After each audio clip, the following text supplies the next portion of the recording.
So now we're gonna talk about the adiabatic process. What is an adiabatic process? The process at which there is no exchange of heat. So that is known as adiabatic process that we have seen already. तो अगर हम देखना चाहें कि delta A first law of thermodynamics अगर हम use करें adiabatic process में और प्रोसेस जिसमें कोई हीट का ट्रांसफर ना हो तो delta E equals to Q plus W. अब हीट का ट्रांसफर ना हो तो क्यू जीरो हो जाएगा. तो डेल्टा ई की वैल्यू कितनी हो जाएगी डब्लू. तो अगर वो चाहे इरिवर्सिबल प्रोसेस हो irreversible equals to W irreversible delta E reversible equals to W reversible. तो इसका क्या मतलब है, इन पॉइंट्स का क्या मतलब है. फर्स्ट है in case of adiabatic expansion there is a cooling effect on gas. अगर हीट का ट्रांसफर ना हो और गैस एक्सपेंड करें तो ऑब्वियस सी बात है कि गैस कूल होगी. And in case of adiabatic compression there is a heating effect on gas. adiabatic expansion compression के केस में there is no heat transfer तो यहाँ क्या होगा हीटिंग इफेक्ट होगा गैस का.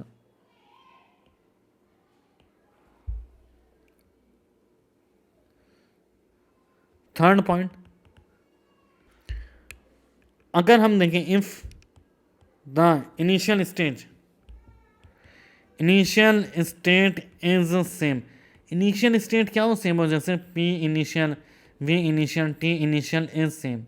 अगर हम दो प्रोसेस की बात करें जिसका ये दोनों सेम है एंड फाइनल वॉल्यूम भी सेम हो final volume is also same final volume भी सेम हो for adiabatic reversible expansion and reversible expansion then final temperature and final pressure is greater in case of reversible expansion than in case of irreversible expansion than reversible expansion. इसको क्या मतलब है आइए इस line का मतलब समझते हैं. अगर हमारे पास दो कर्व हैं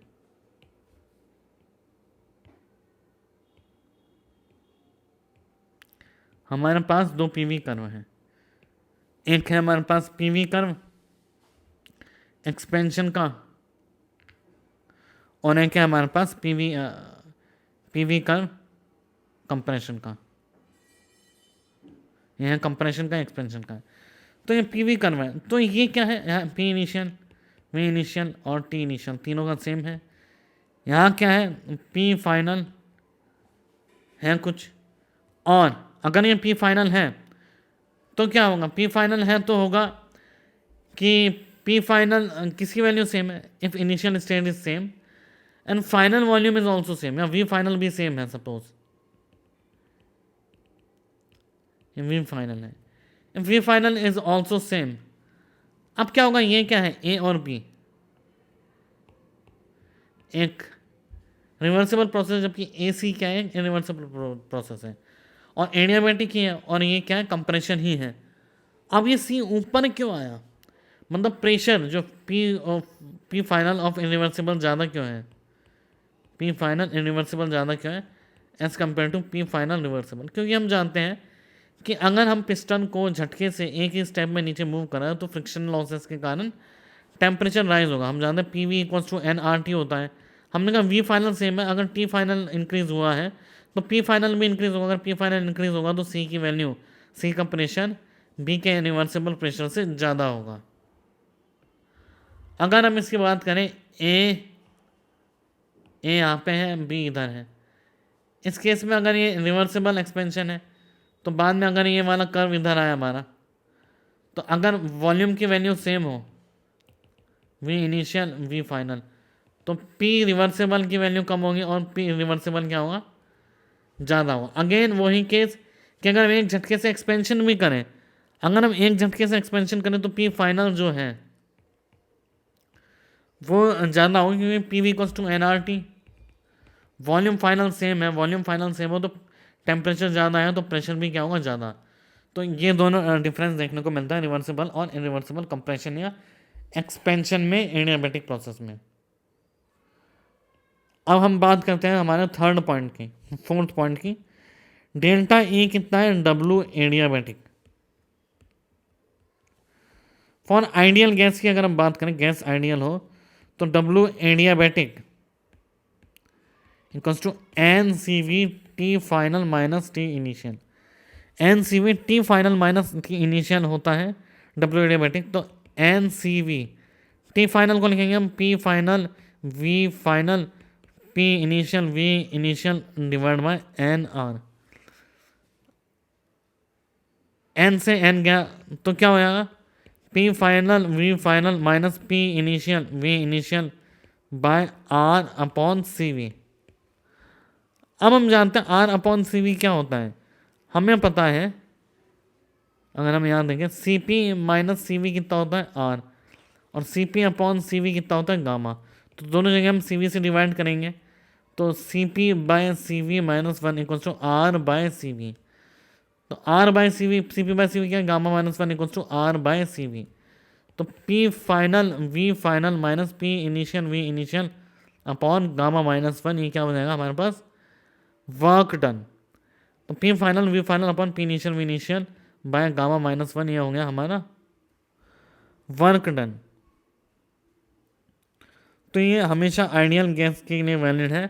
अब प्रोसेस चाहे रिवर्सिबल हो चाहे इनरिवर्सिबल हो, अब P V equals to N R T लगाया तो किसके लिए वैलिड है, आइडियल गैस के लिए, रियल गैस के लिए वैलिड नहीं है ये। तो ये रिवर्सिबल इनरिवर्सिबल दोनों के केस में हम वर्क डन यहाँ से कैलकुलेट करते हैं। लेकिन अगर स्पेसिफिकली अगर हम देखा जाए, for adiabatic and reversible process, if system adiabatic और रिवर्सिबल, स्पेसिफिक रिवर्सिबल की बात करें, इज आइडियल गैस। तो स्पेसिफिकली हमने किसकी बात की, रिवर्सिबल प्रोसेस की। अगर सिस्टम क्या हो हमारे पास, आइडियल गैस हो, उस केस में हम क्या करेंगे, हमें पता है डी डब्ल्यू क्या है, माइनस पी डी वी, ये क्या है, small step, minus P D V क्या है, स्मॉल स्टेप, और डी ई क्या है, डी डब्ल्यू। ठीक है, डी ई किसके इक्वल है, डी डब्ल्यू के इक्वल, और डी क्या होता है, N C V D T, और डी डब्ल्यू क्या होता है, माइनस पी डी वी। अब N C V D T, P क्या होता है, minus N R T by V D V, N से एन कैंसिल, तो D T by T equals to minus R by C V D V by V. ये volume है we one से लेके we to तक, और temperature vary कर रहा है टी वन से लेके टी टू तक। तो क्या हो जाएगा, L N T two by T one equals to minus R by C V L N V two by V one. तो L N T two by T one R by C V ऊपर चल जाएगा, L N T two by T one R by C V ऊपर चल जाएगा, L N V two by V one minus R by C V. Minus R by C we, R by C V था हमारे, हमने लिखा था gamma minus one, तो minus R by C V हो जाएगा वन माइनस गामा, तो हो जाएगा T two by T one equals to V two by V one one minus gamma. अगर हम इसको फर्दर लिखें, T two by T one equals to V one by V two gamma minus one, तो इससे जाएगा T two V two gamma minus one T one V one gamma minus one. तो क्या हो जाएगा, टी वी की power gamma minus one क्या है, कांस्टेंट। टी वी की पावर गामा माइनस वन क्या है, कांस्टेंट। ये काफ़ी इंपॉर्टेंट रिलेशन है। टी वी की पावर गामा माइनस वन क्या है? कांस्टेंट। अब इससे हमने क्या डिराइव किया? टी वी की power gamma minus one constant. अब पी वी के बीच में रिलेशन क्या होगा? टी को रखेंगे एन आर टी, टी को क्या रखेंगे? P V by N R into V की power gamma minus one constant. तो ये क्या हो जाएगा? पी वी की पावर गामा क्या है? कॉन्स्टेंट। टी वी के बीच में, अब पी टी के बीच में क्या रिलेशन होगा? पी वी को रखेंगे N R T by P constant, इसकी पावर गामा। तो अब यहाँ पे क्या होगा? पी की पावर वन माइनस गामा और टी की पावर गामा क्या है? कांस्टेंट। तो इसमें ये तीन इंपॉर्टेंट रिलेशन है हमारे पास। टी वी की power gamma minus one constant, P की power one minus gamma constant और पी वी की पावर गामा कांस्टेंट, जिसमें हम बहुत ज़्यादा यूज़ करेंगे पी वी की पावर गामा इज कांस्टेंट। याद रखिएगा ये किसके लिए? क्योंकि हमने इंटीग्रेशन किया है। इंटीग्रेशन जिसमें कर सकते हैं जिसमें कोई कर्व हो, और कर्व किस में होगा? कर्व होगा रिवर्सेबल में। तो these on all valid for adiabatic reversible ideal gas के केस में। एडियाबैटिक होना चाहिए और रिवर्सेबल होना चाहिए, और गैस में क्या होना चाहिए? आइडियल। लेकिन अगर हमारे पास एडियाबैटिक इरिवर्सिबल हुआ,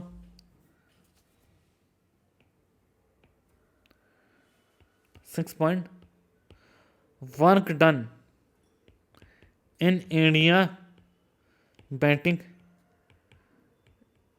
इरिवर्सिबल प्रोसेस। देखिए पीवी के पावर गामा से वर्क डन तो नहीं आता। वर्क डन का फॉर्मूला क्या है? P final V final minus P initial we initial upon gamma minus one. इसमें किसी एक की वैल्यू गिवन ना हो, दे रहा हो, प्रोसेस रिवर्सिबल है, एडियाबैटिक है, तो पीवी के पावर गामा यूज़ करके हम दूसरी वैल्यू कैलकुलेट कर सकते हैं। लेकिन अगर वो इनरिवर्सिबल दिया हो तो क्या करेंगे? तो इनरिवर्सिबल हम जानते हैं डेल्टा ई किसके इक्वल होता है? डब्ल्यू के इक्वल। तो डेल्टा ई क्या है? इनरिवर्सिबल किसके इक्वल होगा? W irreversible N C V T final minus T initial, और वर्क डन क्या होता है? Minus P external V final minus V initial. तो अगर हम देखें इस फॉर्मूले में, तो N C V T final minus T initial minus P external, V को रखेंगे हम N R T final by P final minus N R T initial by P initial. N से एन कैंसिल, तो सी वी के power C V T final minus T initial equals to minus R times P external by P final T final minus P external by P initial T initial. तो पूरा के पूरा formula आ जाएगा हमारे पास minus P external T final minus P final और P external. इस फॉर्मूले से हम कोई भी एक अननोन वैल्यू कैलकुलेट कर सकते हैं with the help of given known value. तो फॉर्मूला हम ध्यान में रखेंगे। फॉर्मूला नहीं है, जस्ट एक एक्सप्रेशन है। तो इसके बारे में हम लिखते हैं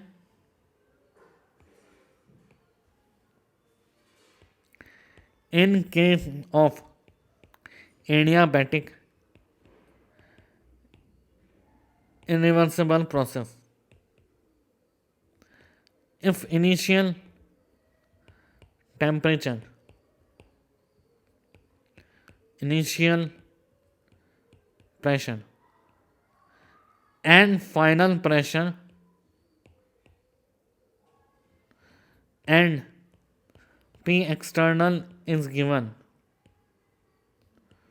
for a given type ideal gas होनी चाहिए of ideal gas, then with the help of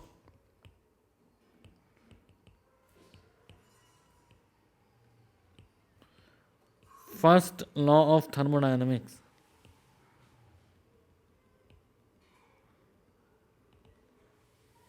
we can find out the final temperature,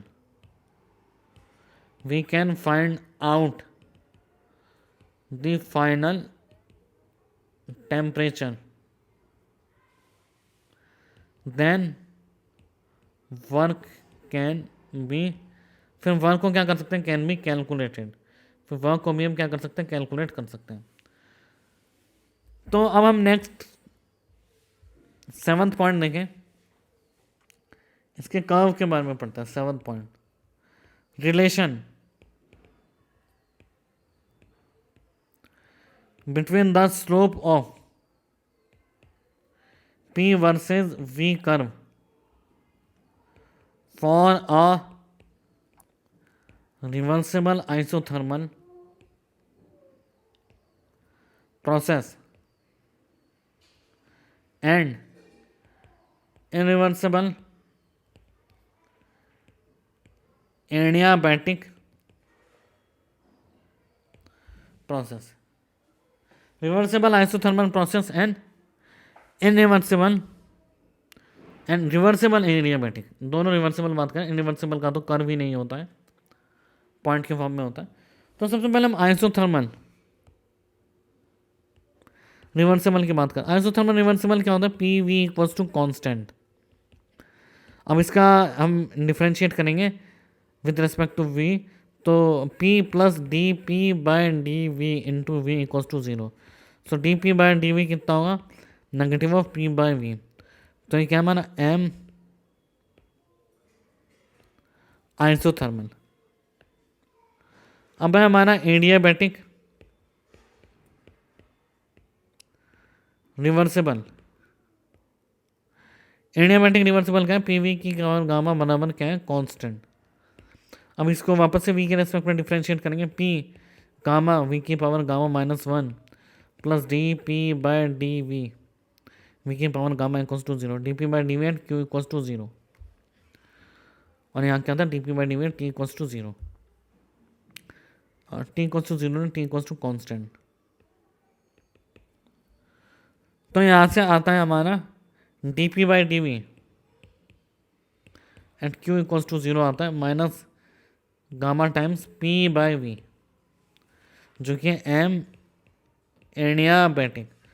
clearly दिख रहा है हमारे पास जो स्लोप आई है आइसोथर्मल की एडियाबैटिक है वो gamma times P by V I है, जबकि हमारे पास जो स्लोप आई है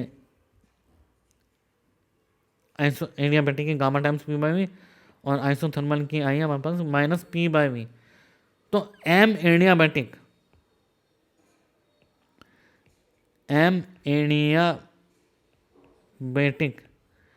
equals to gamma times M isothermal, M adiabatic equals to gamma times M isothermal. तो adiabatic M adiabatic is greater than M isothermal. Obviously बात है, हम रिवर्सिबल प्रोसेस की बात कर रहे हैं, रिवर्सिबल प्रोसेस। तो slope of adiabatic process gamma times slope of isothermal के होती है। आइए इसकी एप्लीकेशन देखते हैं, इसको कैसे हम यूज़ करेंगे। अब कुछ कर्व दिए हैं, हमारे को पता लगाना कौन सा एडियाबैटिक है कौन सा आइसोथर्मल है।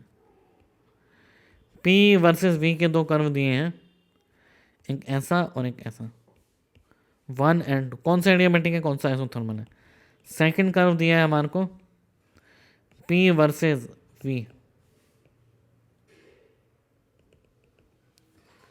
कौन सा एडियाबैटिक है कौन सा आइसोथर्मल। थर्ड है हमारे पास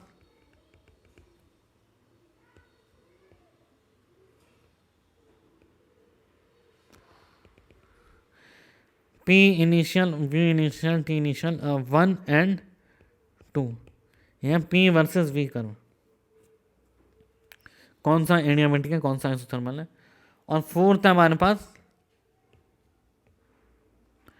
P versus V curve of 1 and 2। तो ये चार कर्व है। अभी और कर्व करेंगे, हम दो और कर्व करेंगे। पहले आप ये चार कर्व को सॉल्व करने की कोशिश कीजिए और बताइए कौन सा एडियाबैटिक है कौन सा आइसोथर्मल है, और कैसे हम पता लगाते हैं किसकी स्लोप ज़्यादा या कम है बिना किसी टेंजेंट वगैरह ड्रॉ किए किसी कर्व में। तो जस्ट पॉज कीजिए और 2 मिनट सोच के बताइए आप कैसे कर सकते हैं। तो चलिए आइए इसे सॉल्व करते हैं। एक्चुअली स्लोप क्या होता है, d y by d x. इसको हम थोड़ा एलोंगेट करें तो हो जाएगा delta y by delta x. तो डेल्टा वाई क्या है, change in p. Change in p किसका ज़्यादा है, सेकंड का ज़्यादा और फर्स्ट का कम है। और चेंज इन एक्स दोनों का सेम है, तो डी वाई किसका कम है, 1 का। तो स्लोप किसकी कम होगी, स्लोप की बात करें हम तो स्लोप सेकंड की ज़्यादा होगी फर्स्ट। तो सेकंड क्या हो गया यहाँ पे, एडियाबैटिक, और फर्स्ट क्या हो गया, आइसोथर्मल। स्लोप एडियाबैटिक की ज़्यादा होती है, तो हम क्या करेंगे, d y by d x करेंगे। तो d y by d x हमें पता है डी एक्स बराबर है और डी वाई कम है फर्स्ट के केस में, सेकंड के केस में ज़्यादा, तो फर्स्ट हो जाएगा आइसोथर्मल, सेकंड हो जाएगा एडियाबैटिक। सेम हियर अगर हम बात करें तो यहाँ पे क्या है, डेल्टा एक्स सेम है, और यहाँ डेल्टा वाई 1 और डेल्टा वाई 2। तो डेल्टा वाई 2 बड़ा है, तो फर्स्ट और सेकंड में अगर हम देखें तो सेकंड क्या हो जाएगा, स्लोप किसकी ज़्यादा है, सेकंड ग्रेटर देन फर्स्ट। तो सेकंड क्या है हमारे पास, एडियाबैटिक। फर्स्ट क्या है हमारे पास, आइसोथर्मल। यहाँ पे अगर हम बात करें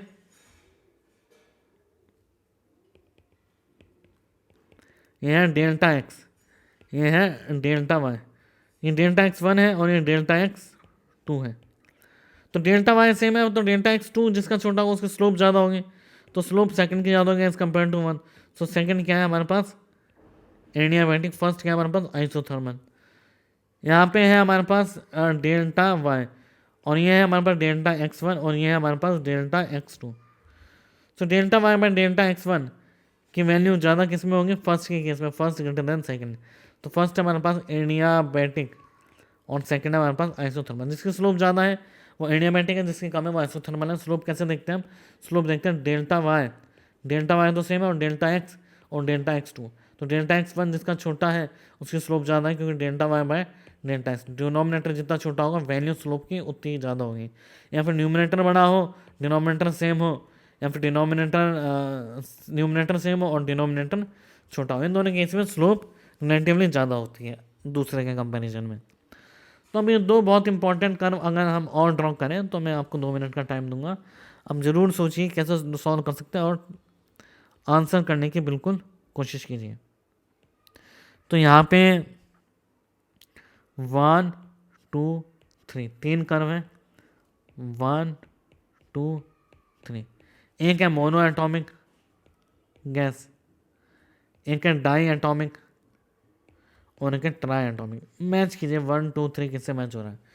और यहाँ पे हमारे पास इनिशियल पॉइंट है 1 2, फाइनल पॉइंट है। आपको मैच करना है adiabatic reversible, adiabatic irreversible, isothermal reversible, isothermal irreversible. तो अगर हम बात करें पहले कर्व की, आइए 2 मिनट पहले आप क्वेश्चन को सॉल्व करने की कोशिश कीजिए, फिर आइए देखते हैं। ट्राई एटॉमिक नॉन लीनियर है, पहले मेंशन कर देते हैं। तो अगर हम बात करें तो फिर first second third fourth, first वाले पोर्शन की बात करें तो 3 पॉइंट तो 3 ही है, लेकिन 4 मैच करने, चलो देखते हैं कैसे 4 मैच कर सकते हैं 3 से। तो अगर हम फर्स्ट की बात करें, p initial, we initial, T initial तीनों सेम है, और यहाँ वी फाइनल सेम है, वी फाइनल सेम है, ठीक है। तो हमें पता है कि आइसोथर्मल की स्लोप कम होती है, और आइसोथर्मल में इवन टी फाइनल भी सेम होता है। टी फाइनल सेम है तो टी इनिशियल तो पी फाइनल भी सेम होगा। तो मतलब आइसोथर्मल में तो दोनों ही पॉइंट सेम होंगे, तो आइसोथर्मल में पॉइंट क्या होंगे, सेम। अब देखते हैं कम होंगे कि ज़्यादा होंगे। हमें पता है कि आइसोथर्मल में एडियाबैटिक के कंपैरिजन में कम होगा।